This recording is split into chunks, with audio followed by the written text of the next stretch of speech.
جہاں سے ظلم و ستم کے بادل ہٹانے والا میرا نبی ہے.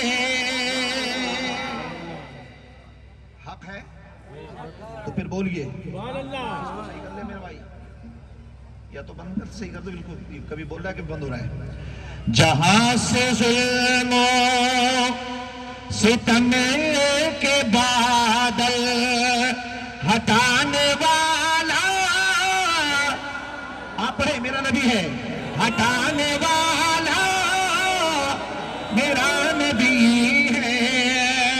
جہاں سے ظلم و ستم کے بادل ہٹانے والا میرا نبی ہے.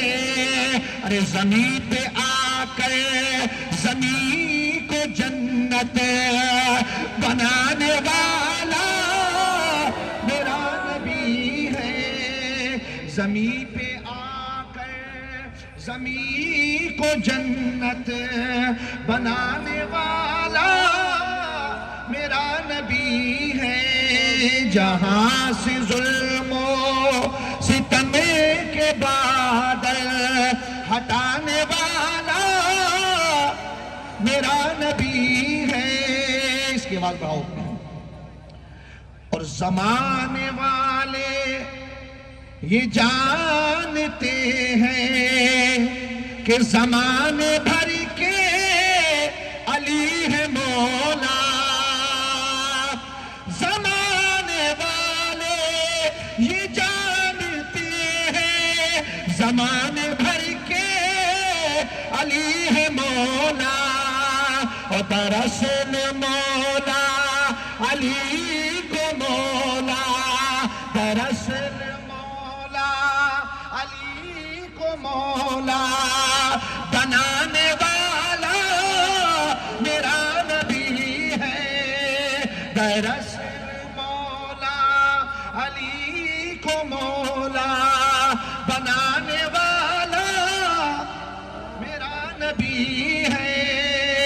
جہاں سے ظلم و ستم کے بادل ہٹانے والا میرا نبی ہے. اور شعر ملاحظہ فرمائے بھائی, ساؤنڈ سے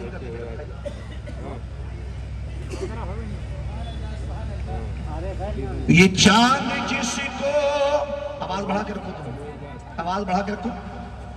یہ چاند جس کو, اور بڑھو. یہ چاند جس کو زمانے والے ابھی بھی ہوا بنا رہے ہیں. یہ چاند جس کو زمانے والے ابھی بھی ہوا بنا رہے ہیں.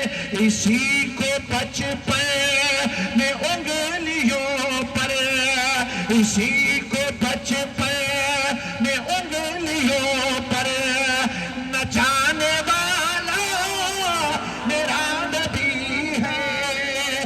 اسی کو بچپن میں انگلیوں پر نچانے والا میرا نبی ہے.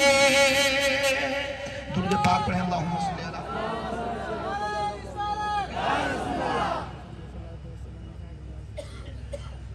درود پاک پڑھیں اللہم صلی اللہ سیدنا و شفیعنا حبیبنا مولانا محمد بارک وسلم.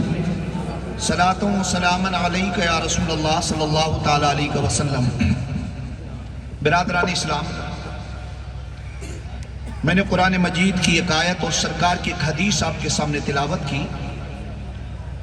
رب فرماتا ہے انا اکرمکم عند اللہ اتقاکم. اللہ کی بارگاہ میں عزت, عظمت, جاہ و حشمت, مرتبہ, یہ تیری دولت تیری ثروت سے نہیں ملے گا, بلکہ رب کہتا ہے اللہ کی بارگاہ میں وہی مرتبے والا ہے جو زیادہ متقی ہے اور زیادہ پرہیزگار ہے. جس کا تقوی جتنا زیادہ جس کی پرہیزگاری جتنی زیادہ اللہ کی بارگاہ میں وہی زیادہ مرتبے والا۔ عزیزان محترم، ہم آج غوث الورا تعلیمی کانفرنس میں بیٹھے ہیں۔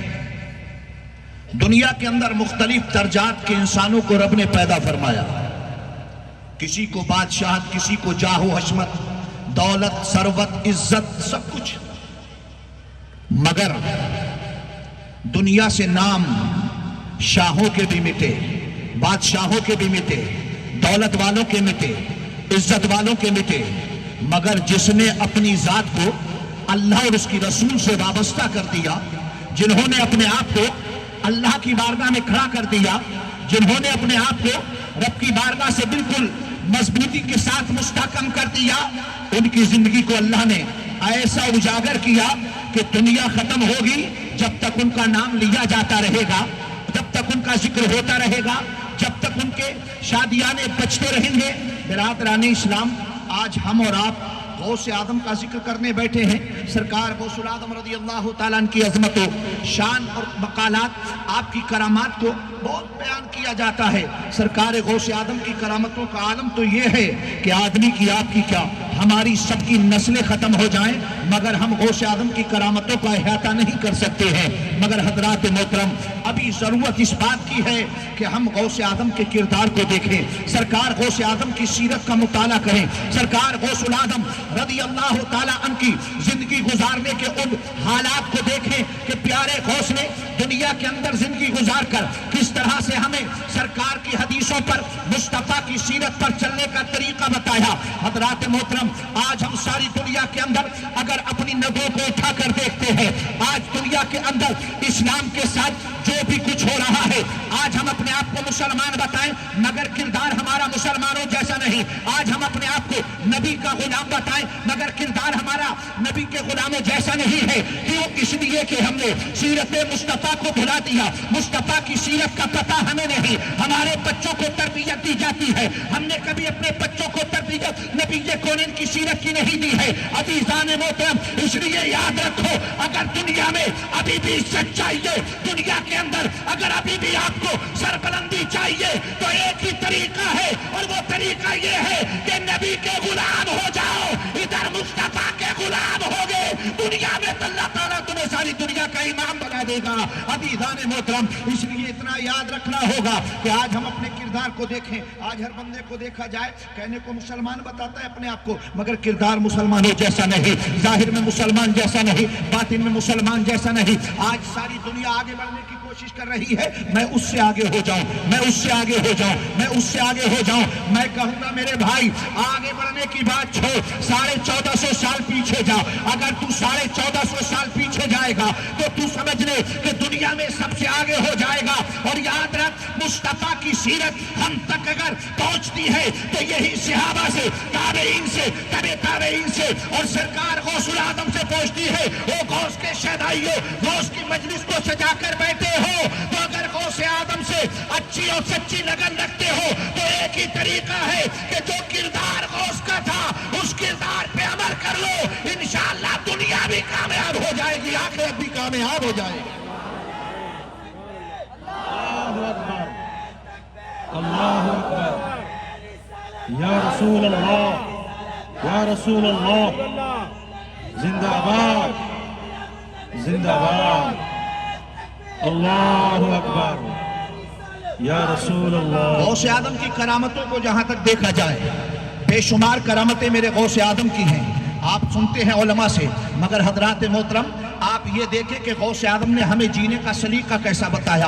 آج سب سے زیادہ جس چیز کی ہمیں ضرورت ہے وہ ہماری قوم کے اندر تعلیم کی کمی ہے، وہ ہماری قوم کے اندر شعور اور آگاہی کی کمی ہے کہ آج ہم دنیا کی جسے تعلیم کہتے ہیں، لیکن میں دنیا اور دینی تعلیم نہیں، میں تعلیم کو دو حصوں میں اس میں تقسیم کرتا ہوں جسے میرے مصطفیٰ نے فرمایا ہے۔